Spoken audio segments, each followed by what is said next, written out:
आम शांति 6/2/2023 बिनती मुरली सगुन सेता रेना सगुन जोहार तेहिं दो हुडिंग माछा मिटंग बिनती बन आंजम गद लगे बिनती दो जीवी सगे रेना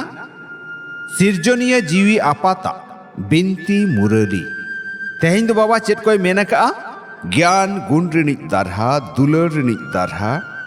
जीवी आपात तेहिं आजरेन गिदर कोई बिनती आको कना दुलर बेटा आपे बांग एड़े को नित अडी उसूल जत्री यात्रा रे पे चला कना ओनाते आपे दो डबल इंजिन पे न्याम अकावना बारिया आपात म्या मेना किना बेहोत्रेन तो बारिया एंगात हो मेना किना दुलर बेटा आपे बांग एड़े को नित अडी उसूल जत्री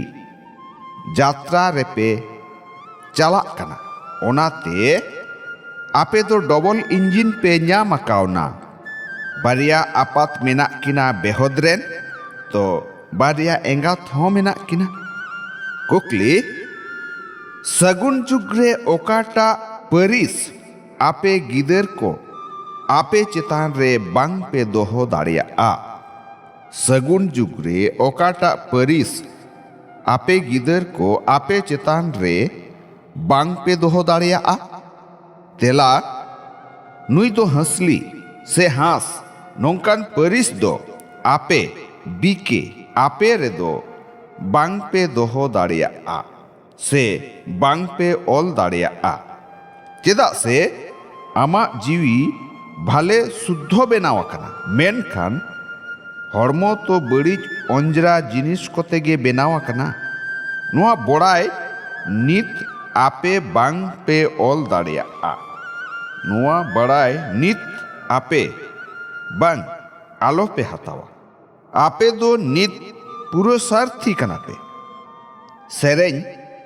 नुआ कहानी कना बती आर होय बरडू रेना नुआ कहानी कना बती आर होय बरडू रेना आम शांति अच्छा मीठ मीठ आतलेन को न्याम रुअर गिदर कोठेन बाबा दादा तकिना उइहर दुलर आर सगुन सेता रेना सगुन जोहार जीवी आपात्रेन जीवी गिदर कोठेन अडी अडी थुम जोहार जीवी गिदर रेन जीवी आपात ठेन पौड़ी चितान पौड़ी गुण मनाव आथाम दुलर जोहार दुलर जोहार दुलर जोहार ऐकव लगित सार कथा पहिलू सिरजन चारखा रेना ज्ञान ते निजे हों पे काल बाड़ाई अनिज आर निजे नेलो चारखा दिहरी बेनाव में आर एटा कोहों बेनाव रेना सेवा कराव में सिरजन चारखा रेना ज्ञान ते निजे हों पे काल बाड़ाई अनिज आर निजे नेलो चारखा दिहरी बेनाव में आर एटा कोहों बेनाव रेना सेवा कराव में दोसार सगुन रे दुख भट्टी खोना ओडोक काते सुख शांति रेना भट्टी ते चला लगित सुधो जरूर बेनाव में सगुन रे दुख भट्टी खोना ओडोक काते सुख शांति रेना भट्टी ते चलाव लगित सुधो जरूर बेनाव में थुम ज्ञान को रमोज सहित ते आंगोज हताव काते सामांग सेहत लहा अनि जथात लांदा मेदहा कुसी मलंग भबी में ज्ञान को रमोज सहित ते आंगोज हताव काते सामांग सेहत लहा अनि जथात लांदा मेदहा कुसी मलंग भबी में नुआ सुमुंग जीवी परम बाबा हा रोहर ज्ञान दो बांग कना अडी रमोज ज्ञान कना सुमुंग दिनंग आमा नावा नावा परिस उइहर दोहय में जीवी मा कनई मेनखान ओकोयटा जीवी कनई ओका जोह दो भोड़ोंगानी जीवी कनई ओका जोह दो बेपारानी जीवी कनई नौकान रमोज सहित खोना ते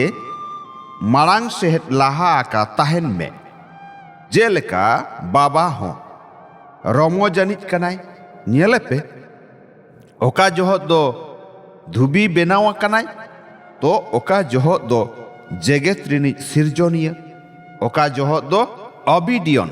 सार्वेंट तो जेलेका बाबा ओनकागे गिदर नोंकागे नोआ रमोज सही ज्ञान को आंगोच काते अडी रस्के रे ताहेन में तबेñ मेतामा कुसियानिज जीवी हितलई सारचा सेबा दिहिरी उनी कनाय जहाया झोतो नस मेनेट उइहर रेना सेबा रेना उमंग उद्गव रेना मायाम ते पेरेज आकना सारचा सेबा दिहिरी उनी कनाय जहाया झोतो नस मेनेट उइहर रेह सेबा रेना उमंग उद्गव रेना मायाम ते पेरेज आकना ओम शांति